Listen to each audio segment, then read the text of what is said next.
I'm Rick Dancer. It's Friday, and I want to hear what you have to say. The whole thing is now people in Kate Brown's own party are starting to ask why. Is expressing our opinion and speaking freely is essential to bringing about change in our society.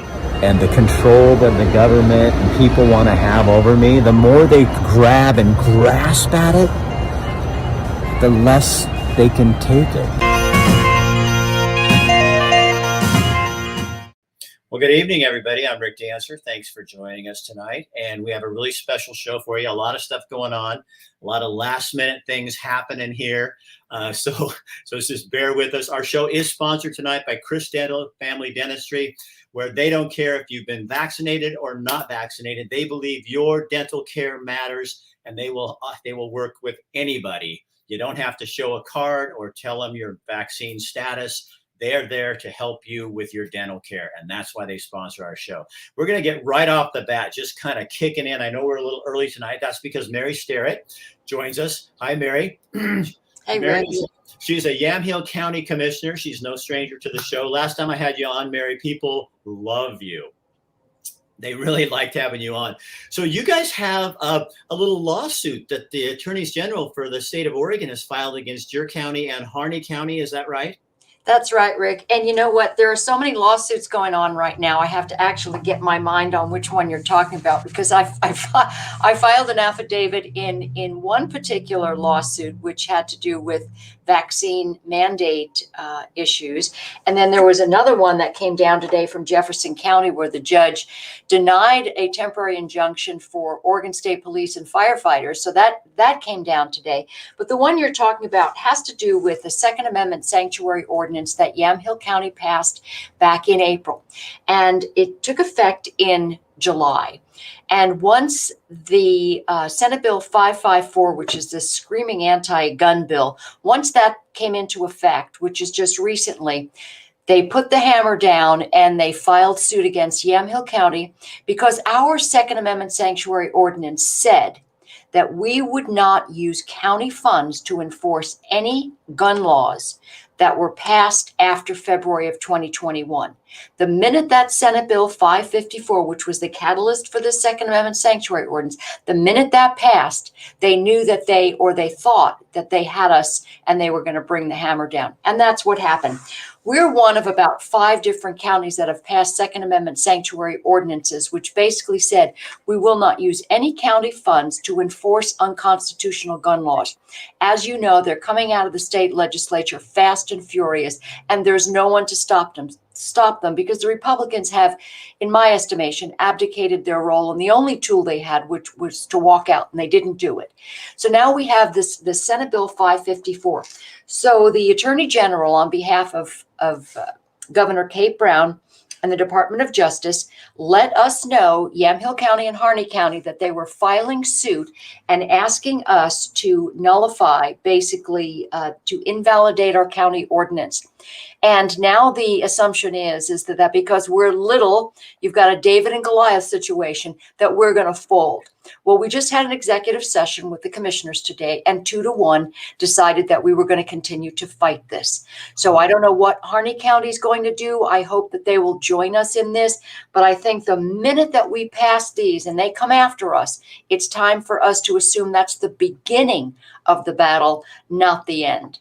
So, Mary, the thing that people need to look at with this, too, is Australia.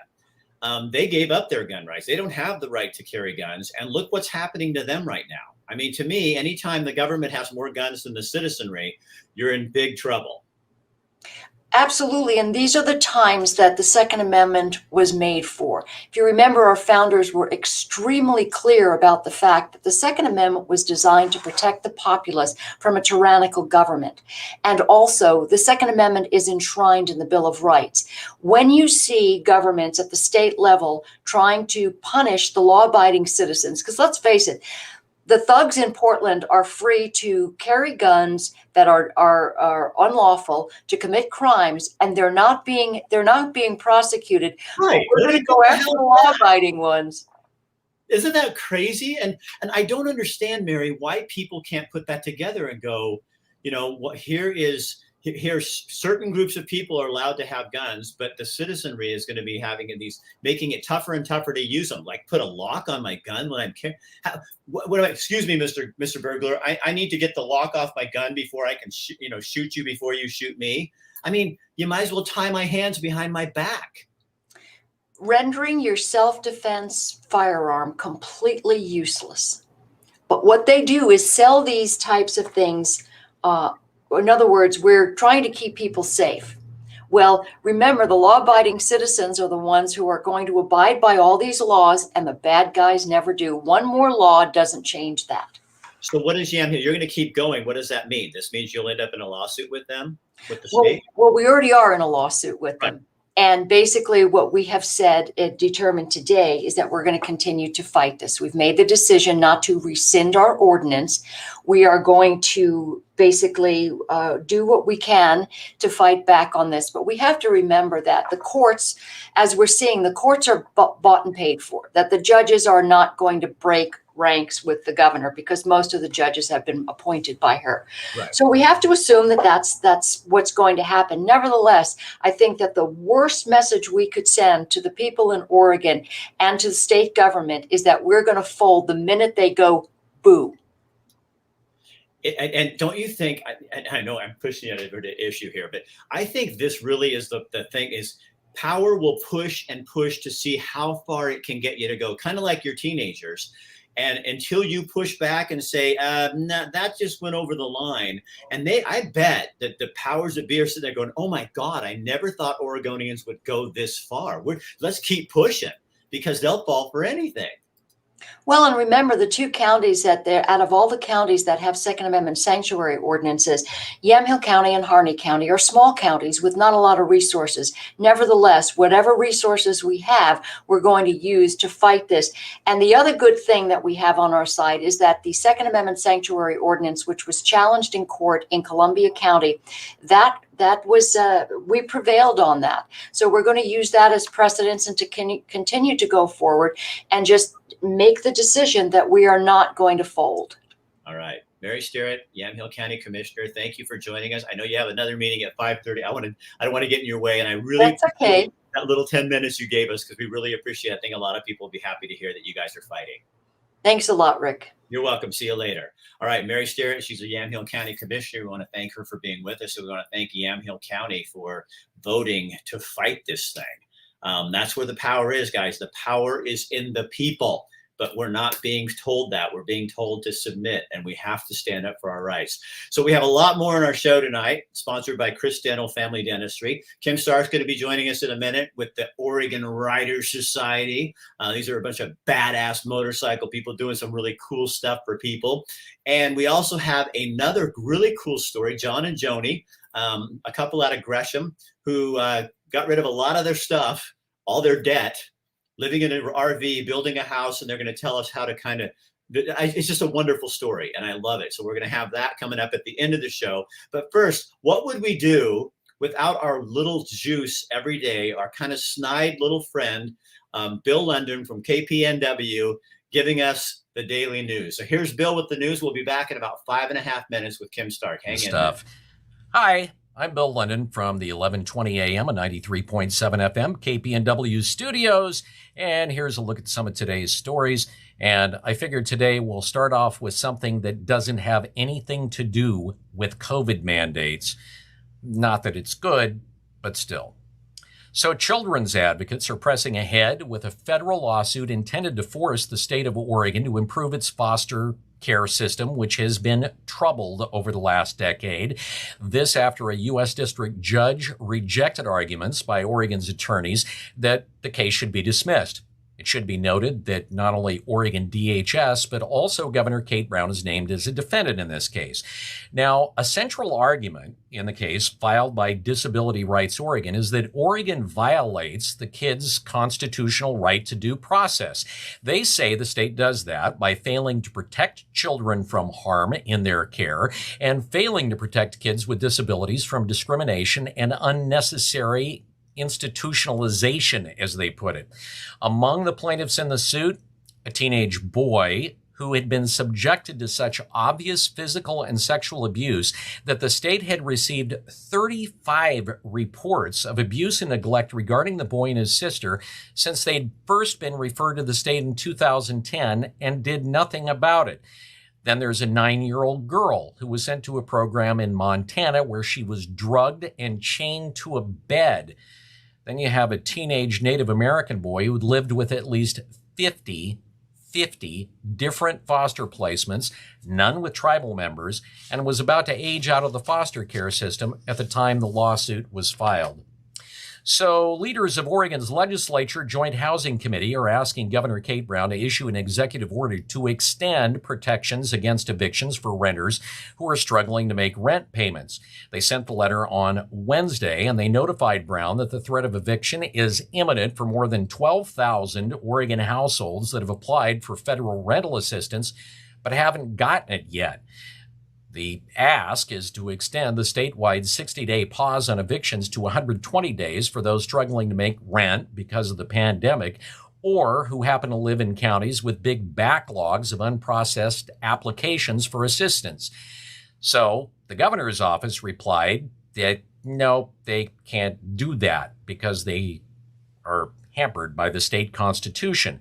But the governor's office said the legislature has the authority to amend the laws that they passed. Oh, is that the musky smell of a special session? Yeah, I think it is. So members of the Oregon Nurses Association spoke about the ongoing staffing crisis in Oregon's hospitals this morning. October 4th, of course, marked the last day for most state workers, hospital employees, and teachers in Oregon to get vaccinated for COVID-19 or lose their job. The Oregon Nurses Association said today that some 65% of healthcare workers in Southern Oregon aren't vaccinated. And they say that staffing is so limited that the ONA can't help them. And so the hospitals are going to have to turn to way more expensive traveling nurses. If you recall, the situation here in Eugene was pretty dire, that traveling nurses were coming into the city and they couldn't find any place to live. And finally, a retired Oregon State Supreme Court justice heard arguments in a virtual courtroom Wednesday in a lawsuit filed by several Oregon State police troopers and firefighters seeking an order to block Governor Kate Brown's COVID-19 vaccination mandate just less than 2 weeks before the October 18th deadline. Now, the lawsuit was filed in Jefferson County Circuit Court a month ago against the governor and state by attorney Dan Thinnell. He's representing the Oregon Fraternal Order of Police and 9 OSP troopers, 5 from Central Oregon, as well as several firefighters. And they're asking for a temporary restraining order and preliminary injunction against enforcement of the governor's order. Along with case law, some interesting news emerged from the hearing. OSP Captain Ryan Martin, he's the director of the agency's Criminal Investigation Division, and he testified that he had received an email just this week that was from OSP Superintendent Terry Davey, and it indicated that amongst Oregon State police officers, there was just 54% compliance with the executive order to get the vaccines. Martin said the plan is to place those individuals who don't comply with the deadline on administrative leave, and in his opinion, that'll affect services and even cost some areas of the state OSP coverage entirely. Now, the judge noted that the state statute does say that employees cannot be required to be immunized, but it does include the caveat, and I'm quoting the Oregon Revised Statute, unless otherwise required by federal or state law, rule, or regulation. The lawyer, Thinnell, argued the governor's order, quote, is clearly not a rule or a regulation as defined in other parts of the statutes, and called Brown's order an overreach of her executive authority. He also cited Article 1, Section 22 of the Oregon Constitution a few times. The judge in the case, Landau, said he's going to review the briefs submitted and that he is going to work on the issue as quickly as possible and get out a ruling as soon as he can. Join me tomorrow morning, 6 a.m. to 9 on the Wake Up Call on 1120 KPNW, also 93.7 FM. And now it's time for Rick to get all sorts of real. Get real, Rick. Get real. Real. You want to do it. Oh, Bill. So yeah, you guys, if you, that's my morning, 7 o'clock in the morning, I'm listening to Bill, find out what's going on for the day. And he's agreed to come on and working with us as well. So now we move into it. Well, look who's in the car, Kimmy. Well, look who's here. Look who's here. Hi. You're kind of going in and out. You're kind of blurring, but talk to me. So this is Kim Stark, you guys. Kim used to work with me at KEZI, or I used to work with Kim at KEZI. And she's doing on Thursdays, she's doing a kind of what's going on this weekend. So, hey, I got an idea. What's going on this weekend? Oh, good question. I hope you can hear me okay. We've got a few things to talk about. The first thing is a Toy-tober drive. Okay, so this is a toy in Springfield, and they're actually going to hopefully try to talk to us about it tonight. They're actually in a location, the old Sears building in the parking lot. There is where they're going to meet up, and I think we have them right now. Here's the Oregon Writers Society. Can you guys hear me? Yeah. Hi. Thank you for having us. Hi. Wow, you're going on Saturday. Oh, Kim, you're glitching. Can you guys? Can you hear me? Can you guys hear me? They're frozen, Kim. You can hear me, right? I can hear you. Okay, you guys, can you hear us? Tell us what you're doing this weekend.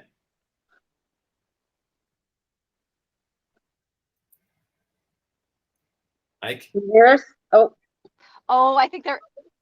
There we are. Okay, tell us what you're doing this weekend. So we're doing Toy-tober, like Kim said. We will be at the old Sears parking lot on Gateway, close to like Applebee's. Basically, we're collecting toys, cash donations from our community members to support some of our children in the smaller communities. Oak Ridge is one of them. A lot of their resources just aren't active anymore. And so we kind of heard about it on one of our rides and decided we wanted to do something special just for Oak Ridge, and possibly even McKenzie Bridge area. You know, they suffered with the holiday fire. So that's, what do you guys got?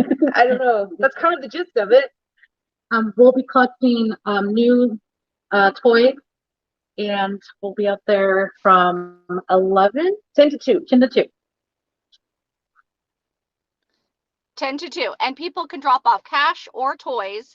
Yep. And then you guys, this is an earlier, you wanted to do this a little earlier this year. Don't you have another drive coming up as well? Yeah, the Harley's and Halloween event, and we are doing outreach to the community just to boost morale.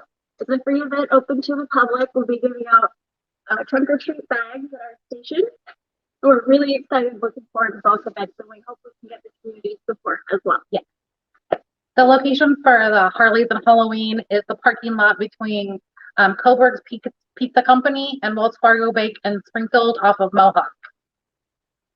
Awesome. Wow. And you guys just heard about a need and you decided to jump in there, come together and do something. So you guys, everybody who's listening who wants to join in, starting at 10 o'clock, you can bring some cash donations or an unwrapped toy, and they'll make sure it gets to the right people, right? Thank you so much, everybody, for joining us. Thank you. Thank you. Thank you so much. That's so great. Okay, so yes, so they just kind of do these out of the goodness of their heart. So if you guys want to help and you have any toys sitting around at home, I know I can find a few, but they do have to be unwrapped, and then you can also bring cash donations if not. So I love that idea, that they just heard about a need and jumped right in there. So great. And then the other one is Halloween. We'll talk about that as it comes closer too.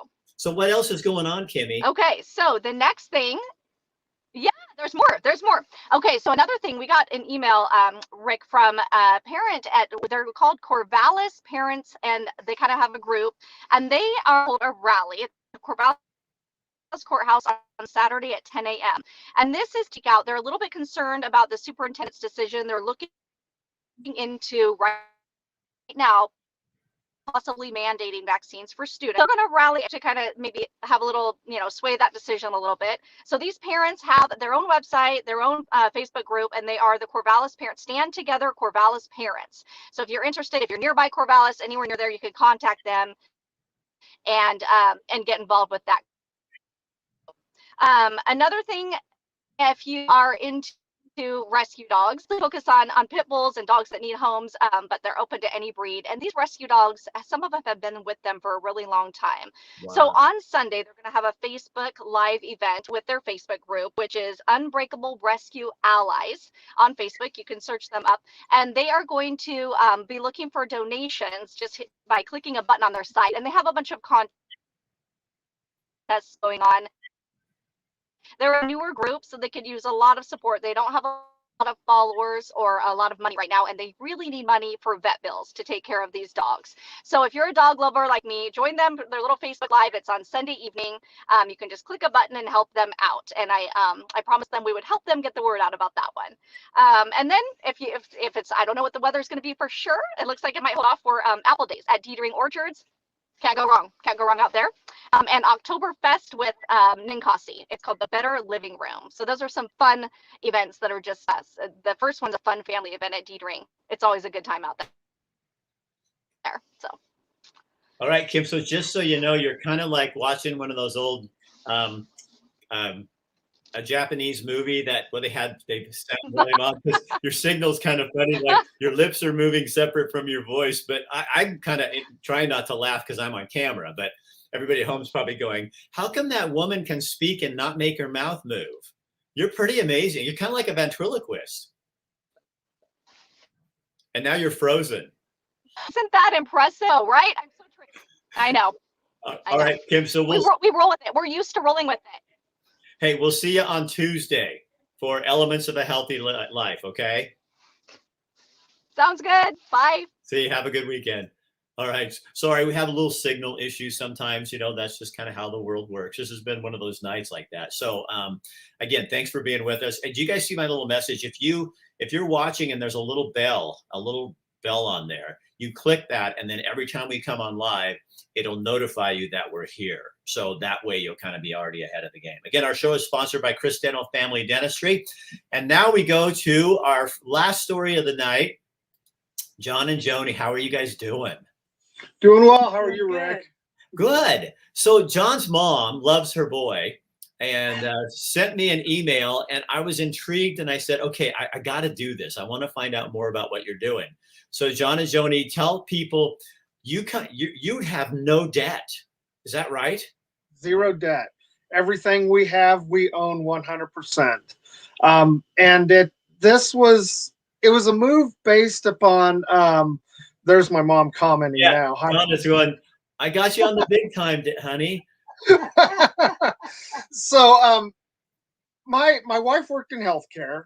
She was working for a nursing home, and she got an email that told her that she's basically protected against, whatever choice she wants to make. She's protected by law at this point.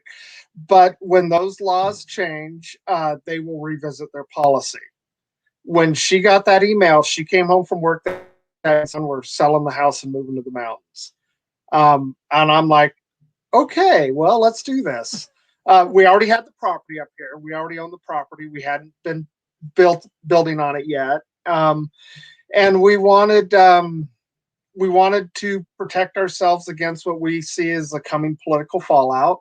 Whether we're right or wrong, I don't know, but things are getting funny, and we wanted to kind of protect ourselves. So we sold what we could. We sold our house. We using the equity to build our home up here, which isn't done yet. We're hoping we at least have a cover to put our RV under here in a few weeks. And we have absolutely zero debt. We both took jobs. We're working up in Crescent Lake at the same place. But being debt free is so freeing. We I don't know how to describe it. We have choices. We have options. We can do what we want, I guess, because we just have to survive, and we're both happy with that. We did it, and we're hoping that what we foresee coming doesn't happen, but we feel that we've built a little bit of protection against certain political fallout. Is it easier than you thought it would be, or is it because I think a lot of people think, gosh, I'd have to have no house payment, no car payment, and it sounds good, but there's a cost. I mean, that takes great courage. It does, and I will say this: I've often heard my mom mentioned in my youth. She says, "I wish I could just walk away from everything and just start my life the way I wanted to." And I'm like, "That's cool." She talked about it quite often, but she never did it. And here now she's living vicariously because me and my wife, we did it. And yes, it was a huge step, and it was scary. If I had it to do over again, I think we both agree that we'd buy a house that was already built rather than building our own. That would be a lot less stress. But I think it's just interesting that a lot of people ask me, "What's your secret? How do you do this?" I'm like, we just did it.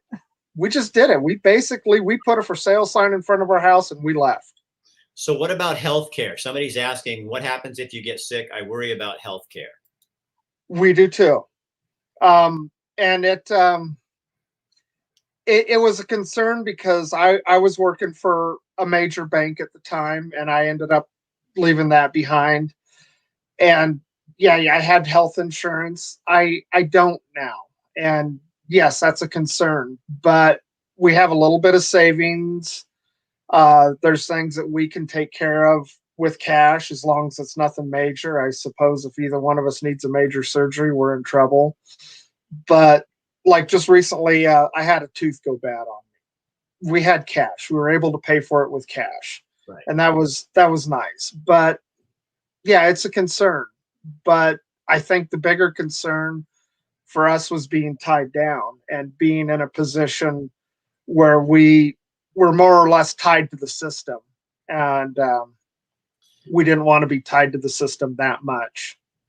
Well, not to get like over personal with my life, but I need to go see a specialist. And I called my primary care people, and it's under an insurance company, which I will remain not nameless.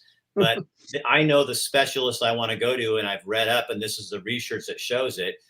They won't approve it. They're going to send me to their own person. So I'm just saying, screw you. And I'm going to pay cash and go to this person, take it out of my HSA. Everybody should look into an HSA because you can put money in there, it's tax-free, and then you can spend out of that. And don't you think part of the, and I understand healthcare is an issue for everyone, but don't you think that's also one of the little things that culture hangs over us to go find all the reasons to be scared that you can't go do this, and then it traps you within the system. You know what I mean? Exactly. Yes, exactly. I agree because, there was a time, and I don't think it's that long ago, healthcare is a fairly new concept, or health insurance is a fairly new concept. People used to pay cash for their healthcare. Right. And that was probably back before I was born. But, health insurance came along, and all of a sudden it's like a need. You can't survive without it. And yeah, it becomes a trap, just like the car payment, just like the mortgage. Right. It all becomes a trap. And I agree that it is risky, and I agree that it is scary, but we feel like we're in a better position right now, and we're hoping to get that sorted and figured out. I don't know how. I have a It's son. less scary. Go ahead, Joni. I was just going to say it's less scary than what we were in. Right. Because there was no way out. I was going to lose my job. Yeah. And look at it now. I was.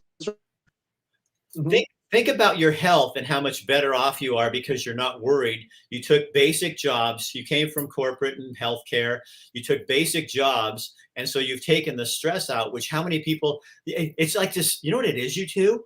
It's like this system where get a better job, get more stress, then you need health care, then you need your car payment to get you to work every day, then you got to have a nicer house to have the company people over for a dinner, and blah blah. My health insurance is so shitty. I mean, because my wife and I just get the plan that, and it barely covers anything. So I could probably do without. My son is a fisherman. He's a fishing guide. He doesn't have it, and he pays cash. And he says, Dad, if you go in and talk to the doctor, they'll give you a discount for cash. If you go in and say, I'm going to pay you cash, you don't have to deal with this, and then you have to deal with it. And Gerald's saying, 1 week in the hospital, and there goes your dollar amount and the loss of all your credit. Mm-hmm. But right. And life is trade-off, And at one time I had healthcare through another bank that I worked for, and the minimum deductible was so high, I would never reach that minimum deductible, no matter what I did. And I'm like, it's worthless. And I'm paying $500 a month for this that I will never get to use, because I will never, ever meet that minimum deductible unless I, have a leg chopped off in a grinder or something, you know? That's us. The only reason we have ours is because I've had cancer. If it comes back, then I know that I'd have something there. But even we're to the point where it's like, that it's getting so that you have to be registered for everything now. And I'm not going to be specific, but it's going to get so you probably won't even get treatment if you don't have the proper documentation. So it might push everybody to a point where you're either you got it or you don't. Tell me how difficult or easier than you thought has it been to, and please do not take this the wrong way, but America is all about your career and what you do for a living. So, you meet somebody, so, hey, John, so what do you do? And you used to say, oh, I work in banking, and Joni, oh, I'm in healthcare. Now, so John and Joni, what do you guys do?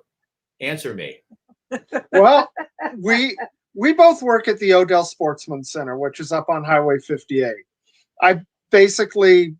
I pump gas, I stock the cooler, I run the register, Joni runs the deli. But we don't feel in any way that it's beneath us. I spent 25 years in banking, and I would say I was a tenacious fighter. I always tried to get ahead. I always, constantly, no matter what I was doing, I was trying to get ahead. And I found I may have been more tenacious than most people I worked with in trying to get ahead, but I wasn't as good as some of the competition in all the places that I worked into. So it was kind of a catch-22. I wanted to get ahead, but then I worked with people that probably were more, just being honest here, they were more skilled than I was. They were better at it. They were more talented than me.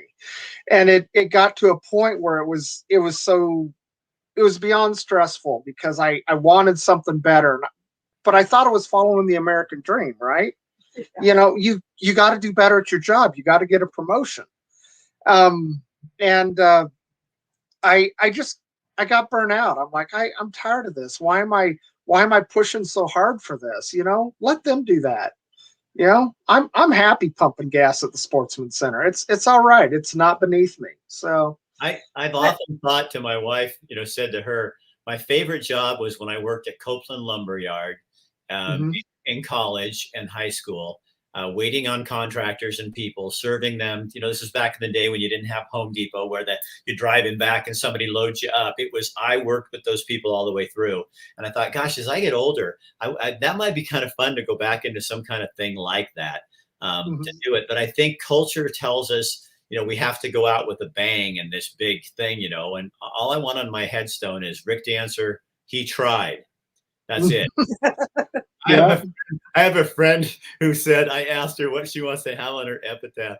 And then she said, I'm going to put on it her name, and then it's going to say, I told you I was sick. That's great. That's funny. Isn't that awesome? I thought, wouldn't that be funny? You're going through the headstones at a cemetery, you look over and you get a chuckle, and underneath you're going, I knew I could make him laugh when I'm dead. That's right. So you guys are building, you're up at Crescent Lake, and that's where you're building, and life is good. And your mom, it's kind of nice when your mom can say to other people that they're the happiest they've ever been. So maybe happiness is not found in dollars and debt. And, there's a lot of people who follow Hebrew culture, and Hebrews, God didn't want you in debt. You didn't want you owing anybody, because when you owe people, and I think we're going to learn this, hopefully not, but unfortunately we probably will as things continue to go in this spiral we're in.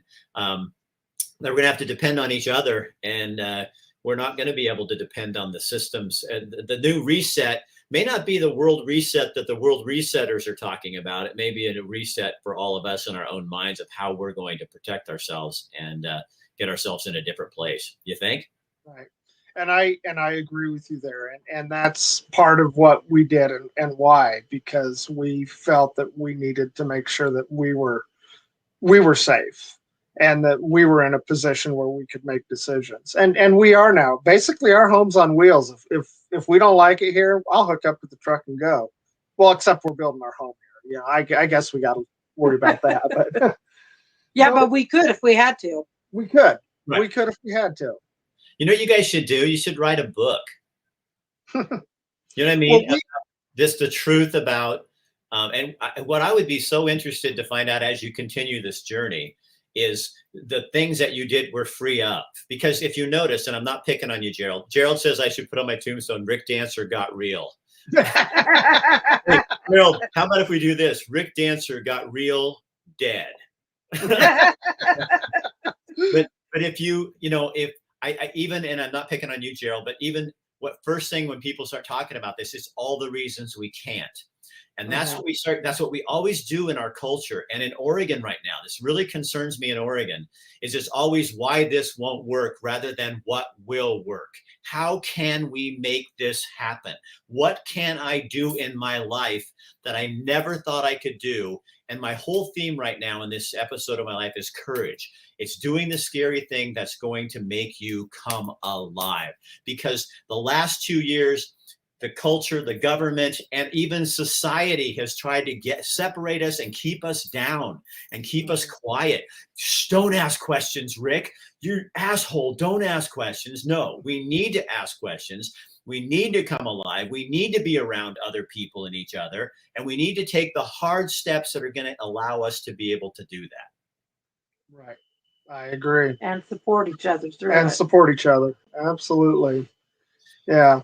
John, So, your mom says you used to have a blog and you're a good writer, so you're kind of losing out on anything. Like, like, I think you need to do this. Do a blog and just every day. And I don't know what you call it, but you can come up with we done it. Right. Well, we do document what we're doing.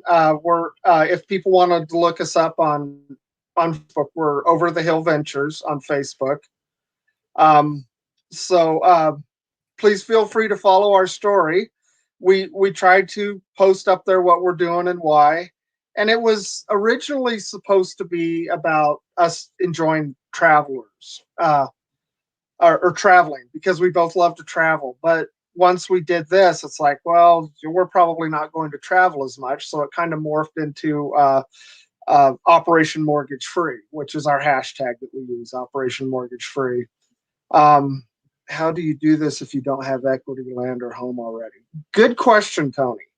And to address Tony's question here, we were lucky enough for 18 years we had equity.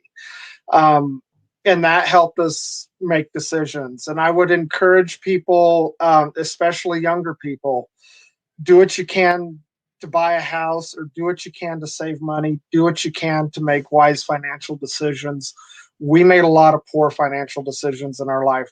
This being debt-free is probably the first time we made wise financial decisions. But we lived in that house for 18 years and we did have some equity, and that's what's fueling this. So at this point, it would be really tough. I guess you could, that's what my wife and I, we have to, if we're moving to Montana, we're going to have to take out a loan on some of that. And it makes us really uncomfortable. But it's also like we have a business plan and we have an idea of investing in our future. So, Tony, I guess you kind of go, maybe you try something small and little that you can live in and see what you can get 2 or 3 years of equity out of that and work your way through that. I just wouldn't give up.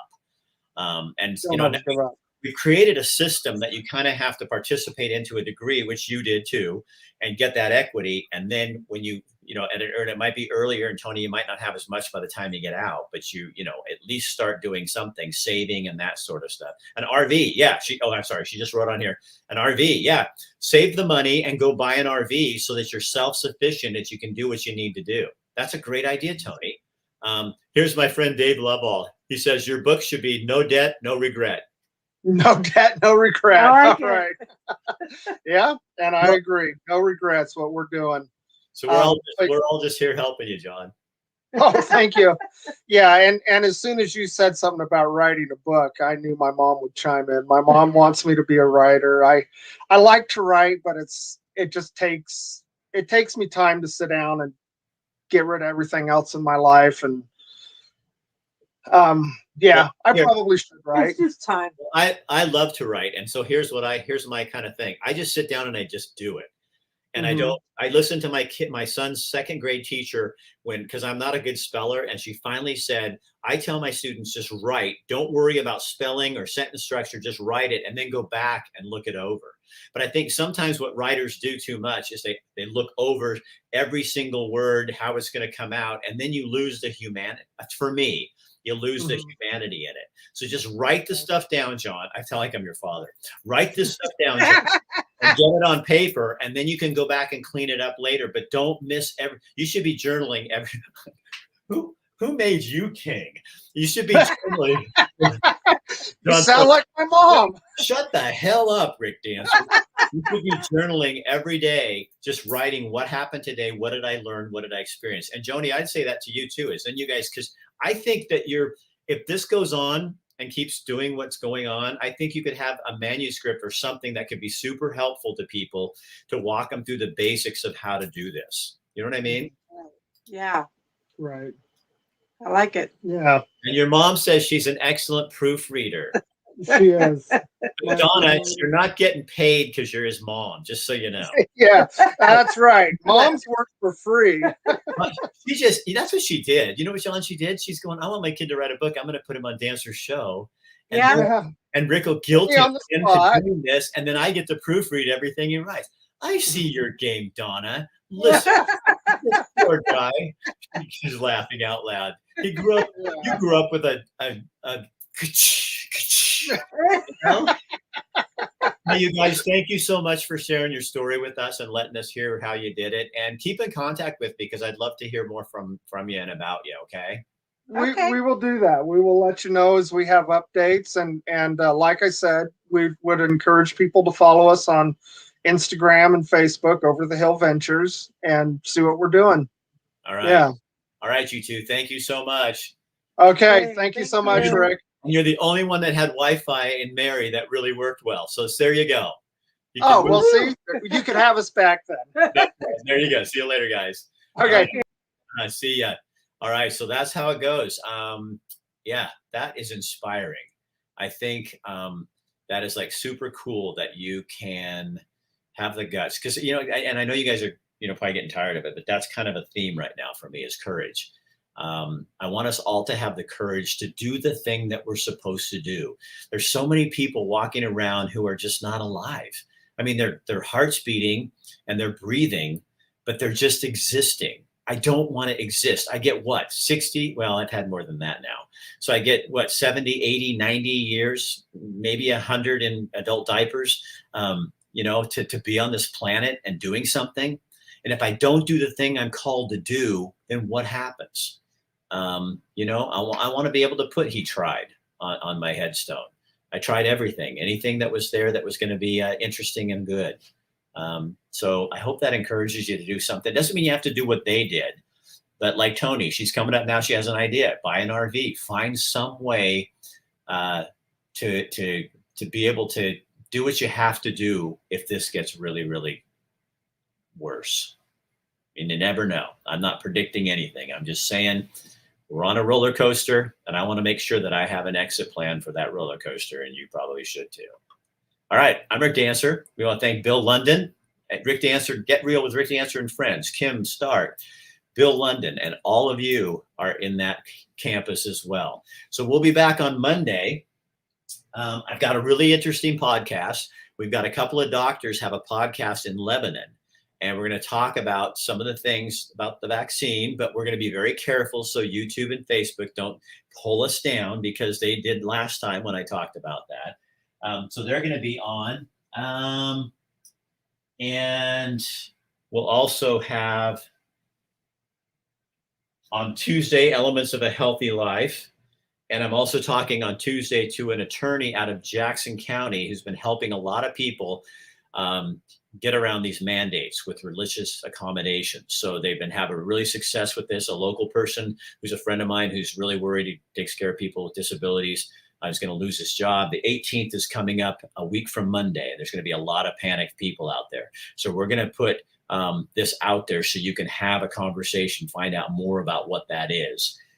That's on Tuesday. So an attorney, kind of like what Alan Thayer did, but a different program, so we can give you some different information. And then on Wednesday, I've got John Little Scott Littlejohn's coming on to talk about Medicare. This is the time to sign up for Medicare, and he's really going to be helpful to give you some information. And then I think we're going to have a group out of Salem called Common Sense Oregon. They've come up with a plan that they want to make it so that the governor can't continue to keep us in an executive order from hell forever. So it would make it so that the legislature after a month would have to go in and make this happen. So it's not one person ruling Oregon. It's the way it's supposed to be, an entire legislative branch. So they're working on that, and I want them to explain that to you guys. And then also Matt McCarl is going to be here from New Leaf Hyperbarics. He's sponsoring that show as well.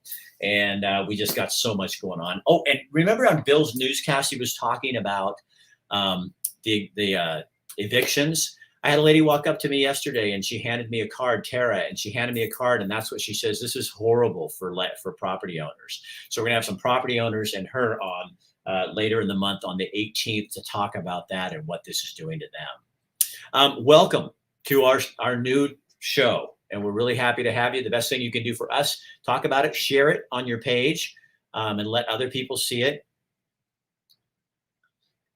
So are they seriously? It's cutting in and out. Huh, that's interesting. Well, we'll see what happens. I guess that's where it goes. When are the doctors on? They are on Monday. So the doctors will be on Monday. So we'll see what happens. You can also find this always on YouTube. If you guys want to go on my YouTube and sign up there, it'll come on YouTube, see if it might be better there. And we're also going to start on Rockfin. We're going to start a thing called Get Real Raw Rick. And that's going to be stuff that we can't put on here, but we can put on over there. So that's going to be on Rockfin. And I'm learning on Monday how to make that all happen. So that'll be coming up in the future. We're covering our ass because it's going to get harder and harder to do what we do and to get information that is not coming from on high. If you aren't asking questions, I don't know what to tell you. That's pretty foolish.